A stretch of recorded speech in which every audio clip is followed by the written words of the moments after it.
I came home from working away for 6 months and my 3 children were crying alone. Mom left with another man days ago. She had abandoned them in an empty house with no food. On the bathroom mirror, she wrote, "I'm leaving you the trash. You're not on my level." I filed a petition for child abandonment. The judge saw her Instagram full of luxuries and ordered $9,000 monthly from her income, or jail time. The key didn't fit well. I turned it 3 times before I realized someone had forced the lock. I pushed the door open. The smell hit me immediately: old garbage and dampness. The living room was empty, the new sofa, the 65-inch screen, and everything of value were gone. All that was left was an old mattress thrown on the floor, one I was already planning to throw away. I thought we had been robbed until I saw my 3 children sleeping on it. Lucas, 11 years old, was hugging Emma, 9. Mateo, the little one at 6, had his face smeared with something red: old ketchup, I realized later. None of them had blankets. The carpet smelled of urine. Dad. Lucas woke up first. His eyes had a look no child should ever have, pure shame. "Where's your mom?" "She said she'd be back on Monday." Today was Thursday. I opened the refrigerator, expired mayonnaise and something green in a Tupperware container. Nothing else. I counted the months in my head: 6 months welding pipes offshore. I sent $6,000 monthly without fail for food, electricity, water, for my children, and for her luxuries. 180 days believing they were okay. "Dad, I'm hungry." Mateo appeared at the door, barefoot with dirty feet. "Mom only left bread, but there's none left." I rested my hands on the countertop, took 3 deep breaths. I went to the bathroom. On the mirror, written with her red lipstick, "I'm leaving you the trash." Below it, a folded note on the sink. "Take care of your children. Don't look for me. I'm leaving with someone on my level." I took out my phone and took pictures. I dialed her number straight to voicemail. I tried 3 times. Nothing, all blocked. I went down to the corner store. Donna Carmen looked at me with pity. "Your children came every morning asking for bread. I gave them what I could these last few days. You owe me $30. I paid her, thanked her, and went up with food. I put water on to boil for instant noodles. My hands were shaking, but not from sadness. Lucas sat on the floor while I prepared the noodles. "Mom brought a man over," he said without looking at me. "He slept in your bed." I stopped stirring. Then a truck came and took everything. Mom said we were moving together. He wiped his nose with his arm. But then she said only she was leaving. He had to see all that. I served 3 chipped deep plates. I watched them eat without looking up. Mateo cried as he swallowed. Emma ate so fast she coughed but didn't stop spooning it in. Lucas wiped Mateo's mouth with his own dirty t-shirt. He was 11 years old and doing his mother's job. I sat on the floor with them. Something changed in me that night.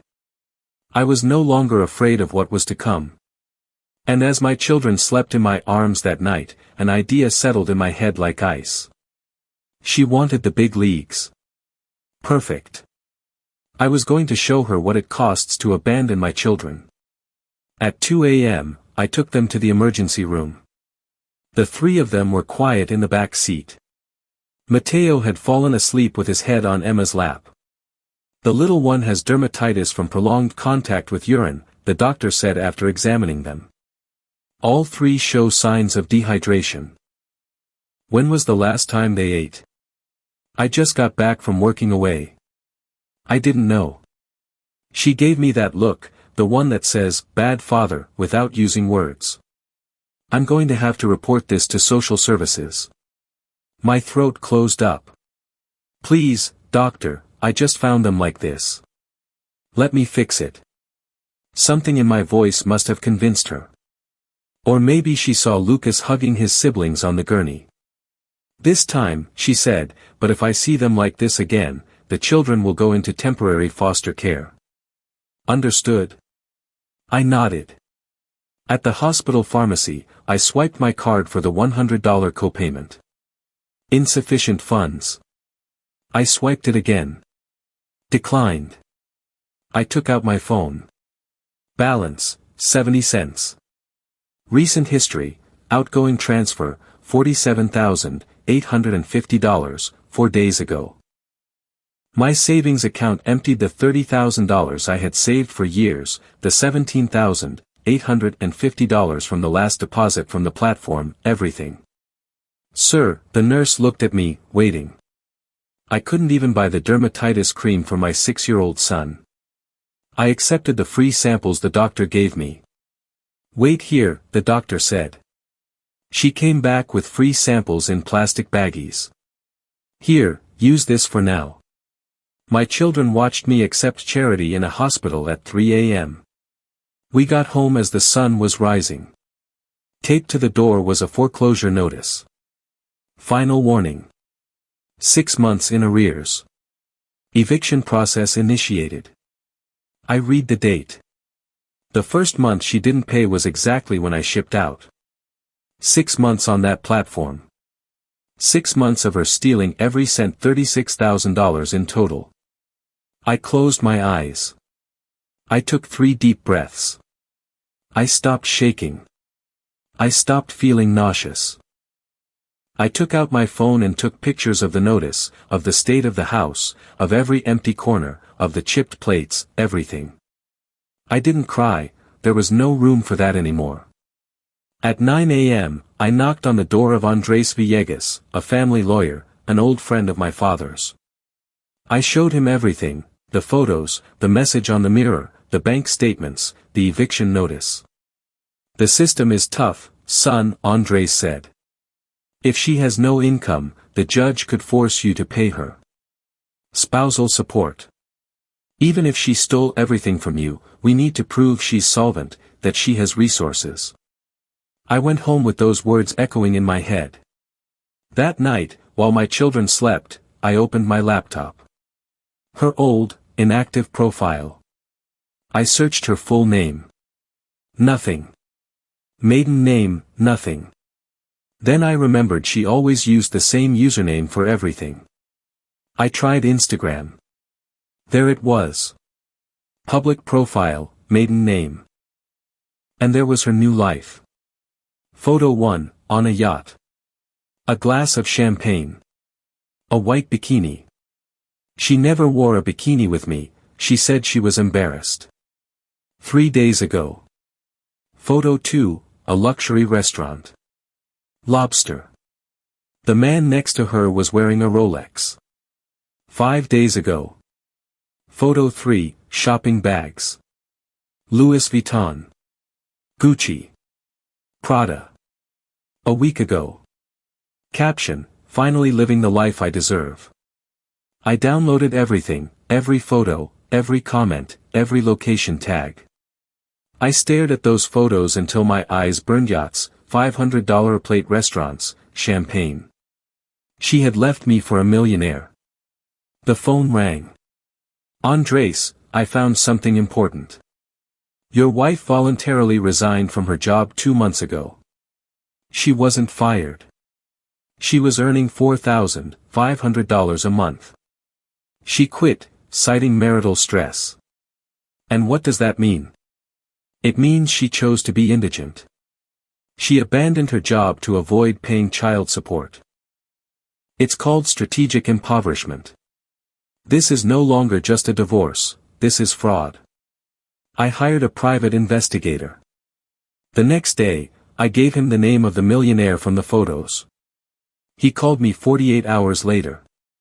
Your millionaire rents the Ferrari for $800 a day, he said without preamble. The Rolexes are borrowed. The companies don't exist. He sells financial success courses online. But I found something. Your wife deposited $40,000 to him 2 weeks ago. 84% of what she stole from you. My money financing her lover, while my children had nothing to eat. That night, Emma found me sitting in the darkness of the kitchen. "Dad, are you crying?" "No, my love, I'm just tired." She climbed onto my lap without a word. She fell asleep there. She weighed almost nothing. At 9 years old, she should weigh more. My phone vibrated at 11 p.m. It was her. I took my money. "Years of putting up with you deserve compensation. Sign quickly or I'll sue you for alimony. Do it the easy way." I read the message 3 times. I didn't respond. I took a screenshot. I printed it along with everything else, the photos of the house, the fake millionaire's report, the record of her job resignation, the Instagram photos, the bank statements. Andres called me that afternoon. "You need a forensic accountant, someone to trace every cent she moved. It costs $2,000. I didn't have $2,000. I sold my 2018 Ford F-150, the first new thing I had ever bought myself. I hired the forensic accountant and gave him access to all my bank records. One night, helping Lucas with his homework, he just stared at his notebook without writing. "I saw Mom's Facebook on the tablet at school," he said without looking up. "She says you used to hit her." My chest tightened. "But that's a lie, right?" His eyes were red. "You lived with me for 11 years. You know who I am." He nodded, tears running down his face. "What if my friends see it?" That's when I broke a little. "Then you tell them the truth. And if they don't believe you, that's their problem." "Okay," he nodded again. "I miss when we were normal," he whispered.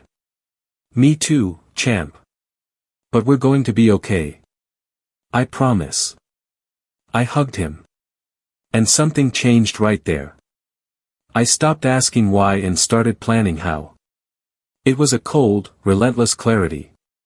Every lie of hers was my evidence.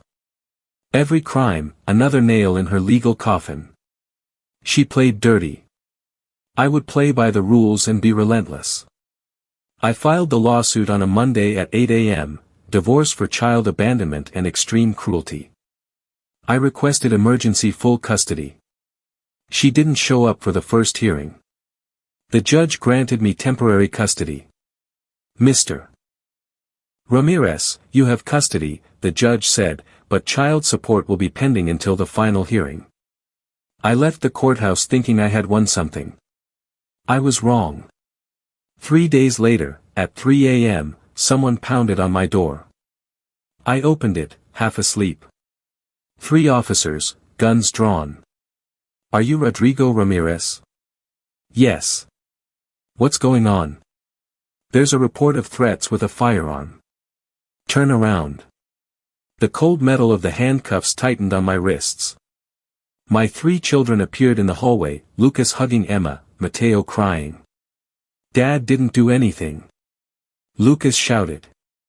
"Go back to your room, kids," a female officer said in a soft voice. Before they took me, with my hands shaking, I called Donna Carmen. "Donna Carmen, please, my kids are alone in the apartment, can you go up and watch them?"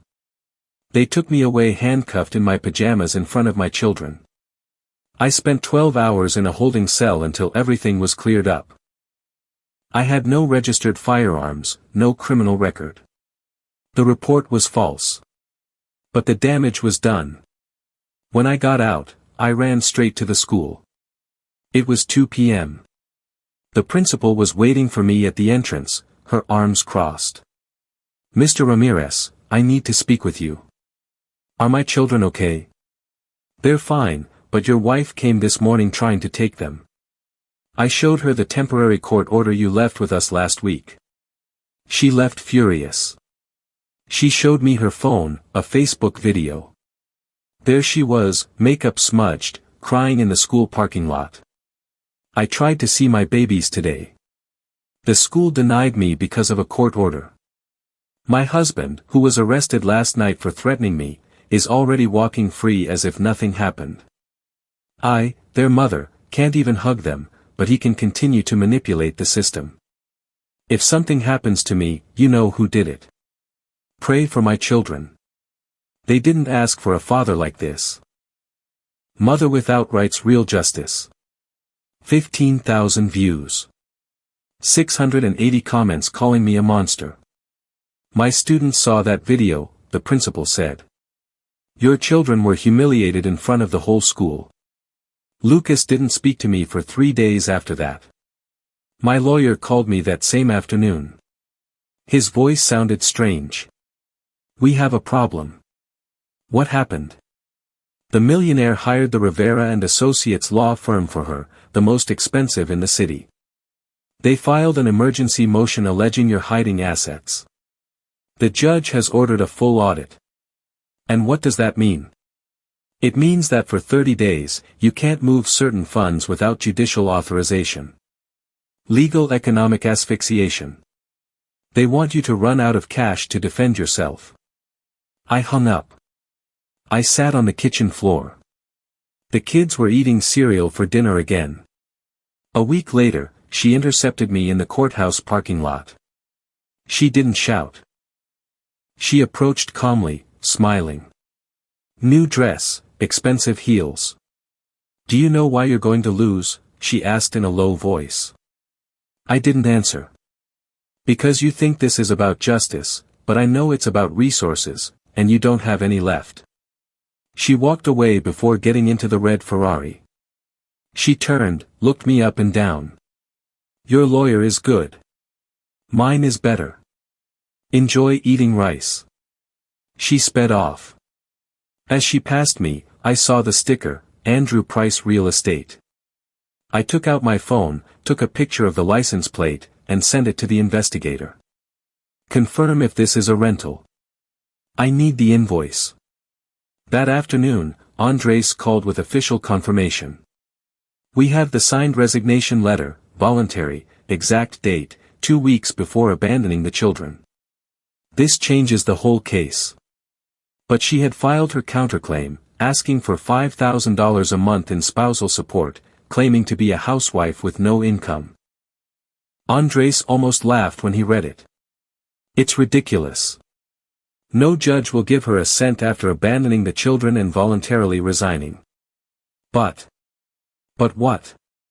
But the process takes time, and in the meantime, she can request preliminary injunctions, freeze accounts, drag you into depositions. It's a war of attrition.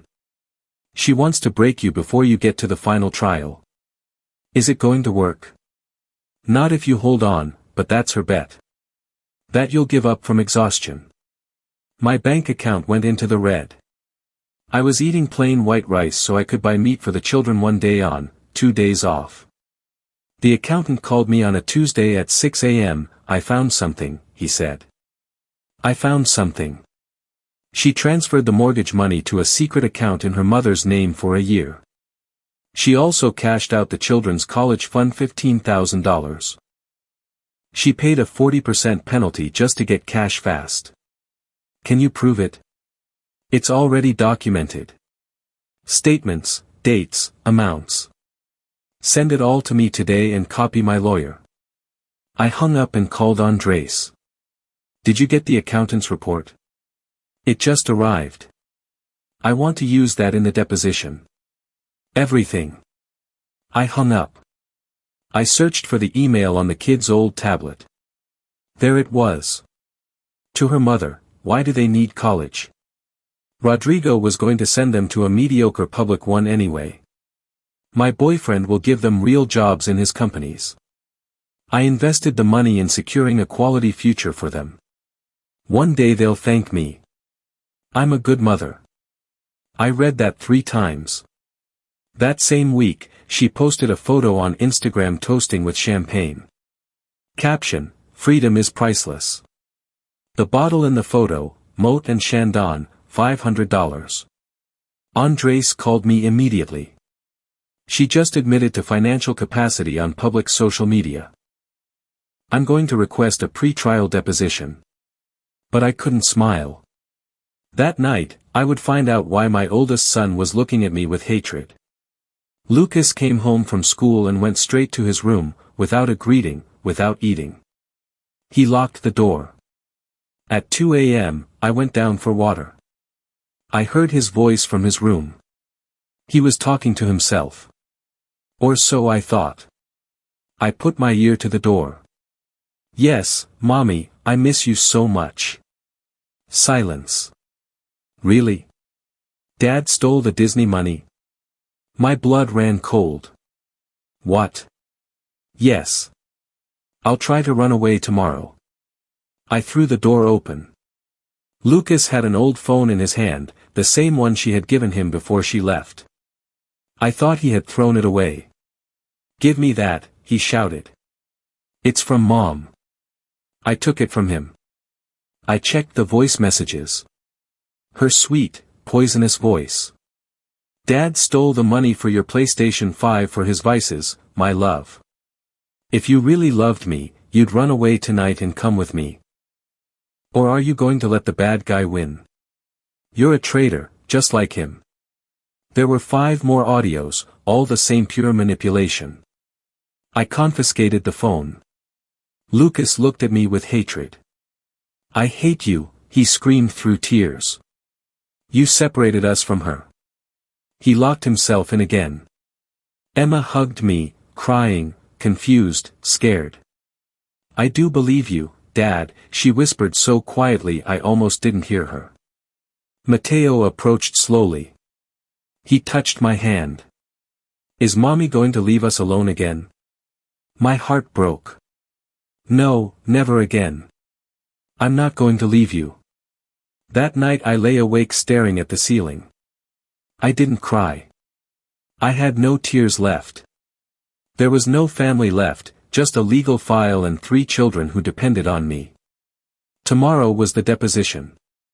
If I lost, I wouldn't just lose money, I would lose my son's soul. She arrived at the deposition in a fur coat, arrogant, with perfect makeup.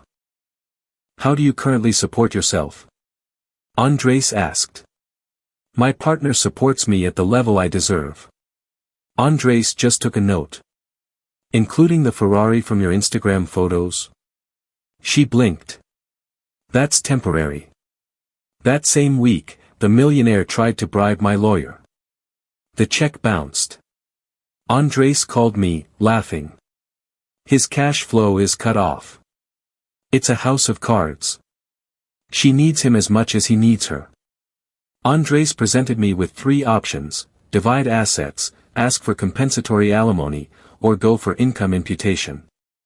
The third one is more aggressive, he said. More risk. I want the third. Are you sure? If the judge doesn't accept. I'm sure. She wants to play at being rich. Perfect, let her pay like she's rich. I requested that her previous salary of $4,500 a month be imputed as potential income, plus the market value of the lover's gifts as income in kind. If the judge accepts, Andres explained, she will pay child support based on money she no longer has. The trap was set. The day of the trial dawned cold. I arrived early. Andres was already there with the red folder, the tomb written in black marker. Ready? He asked. I nodded. She arrived an hour later on the arm of the supposed millionaire, red heels, fur coat, smiling. Her parents were waiting for her in the front row. They hugged her, looked at me with contempt. She walked past me. The guy leaned in and whispered in my ear, "Your ex is hot, bro. Thanks for the gift." He walked away, laughing. I clenched my fists. Andres put a hand on my shoulder. Calm down, it's coming. The judge entered. All rise. I saw Lucas sitting in the back. Andres had brought him without my knowledge. Our eyes met. I nodded. He had the right to hear the truth. Her lawyer attacked first. Your Honor, my client fled years of abuse. We have evidence of physical assaults. He placed photos on the table, bruises on her arms, on her back. The judge reviewed them, frowning. Mr. Ramirez. I stood up. Your Honor, I worked for 90 days on an oil platform. There's an official record. I left the country on December 15th and returned on March 15th. How could I have hit her if I wasn't in the country? Andres produced the sealed documents. The lawyer hesitated. The assaults were prior to that. Then show me medical reports, police reports, the judge ordered. Silence. I do not have those documents. Continue with another point. She bit her lip. First crack. My client did not abandon her children. It was a temporary separation necessary for her mental health. Andres pressed play. Security video. Date, March 12th. There she was, loading suitcases. The millionaire kissing her. Up in the window, 3 small silhouettes watching. Her parents leaned forward, confused. There was no supervision, Your Honor, there was abandonment. For 4 days, Andres said. The judge looked at her. Can you explain this video? The mask fell. Fine. Yes, I left. So what? I needed space.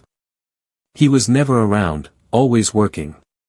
Her voice rose. I sacrificed for years. I deserve a better life. The judge raised a hand. Control yourself, ma'am. But she couldn't stop. He stole my youth. He owes me compensation. Andres smiled. He pulled out bank statements. Let's talk about theft. Mr. Ramirez transferred $36,000 in 6 months for the mortgage, food, and utilities. Next document. Foreclosure notice. 6 months unpaid. Where did that money go? He showed the receipts of transfers to a secret account in her mother's name, and from there, transferred to her lover. Her father covered his face. Additionally, she liquidated her 3 children's college fund $15,000. She paid a 40% penalty to have cash fast. He pulled out the email. I quote, "Why do they need college? My boyfriend will give them jobs in his companies." The judge read it. His face changed. And now, Your Honor, the lifestyle. The screen filled up. Instagram, yachts, $500 champagne, designer bags.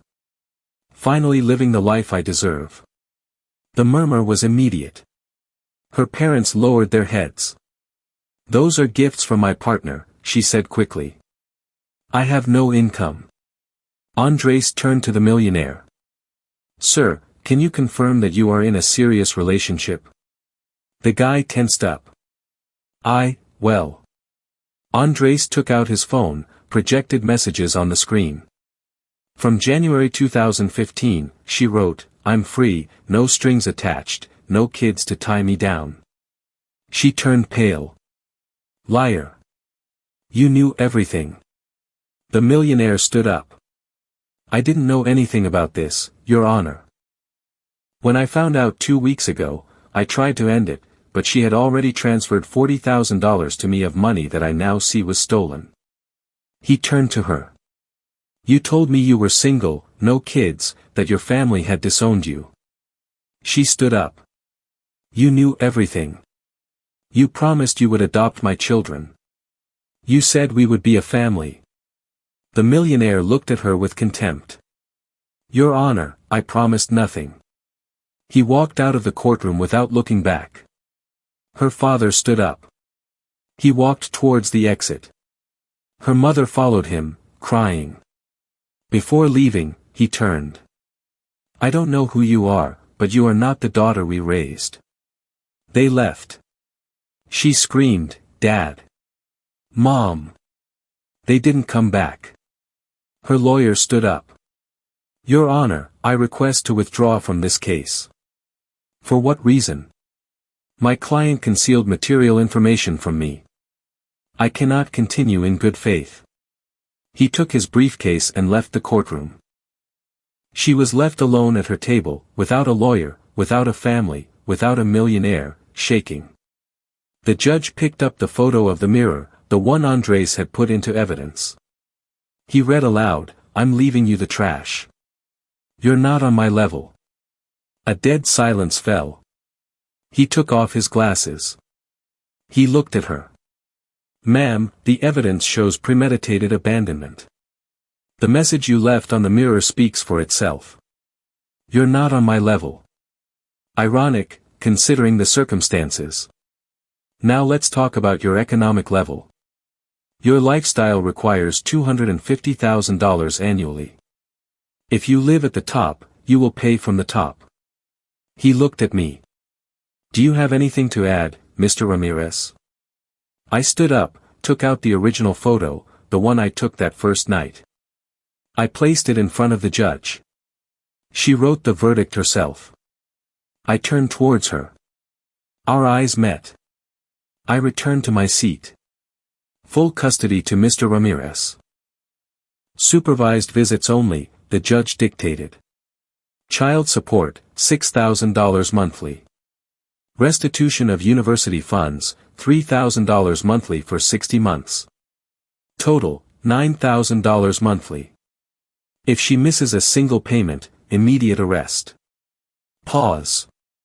Furthermore, the judge continued, I am referring this case to the district attorney's office for misappropriation of funds and child abandonment. Officer, take the lady's information for a criminal citation. An officer approached her with a notepad. The gavel fell. This court is adjourned. She collapsed in her chair. I went out into the hallway. Lucas was waiting for me.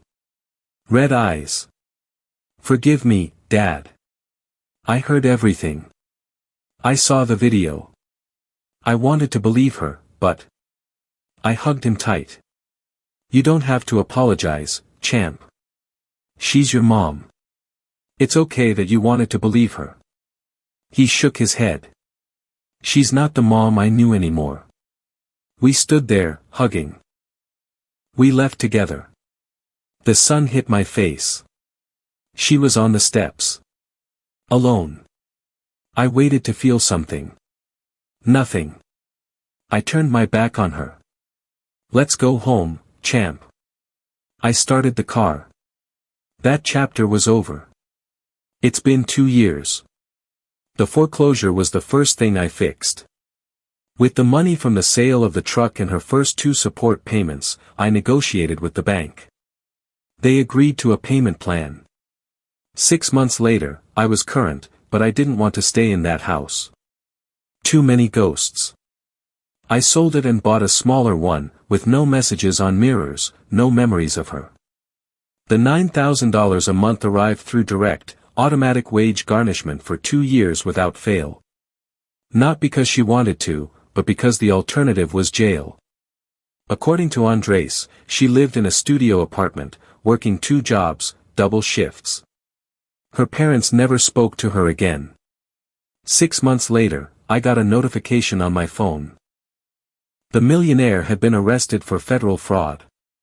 The report said, the investigation began after irregularities were exposed in a recent civil trial. I smiled. By tracing my ex-wife's money, my lawyers had handed the FBI the evidence they needed. Without knowing it, I had caused his downfall. I remembered his arrogant whisper in the courthouse. Thanks for the gift. I looked at his mugshot and thought, you're welcome. Days later, Andres called me. Remember she signed papers for the boyfriend's LLCs? As a partner, she has joint liability for $200,000 in corporate debt. She tried to declare bankruptcy. The judge denied it. She has demonstrable income, the $9,000 she pays you monthly.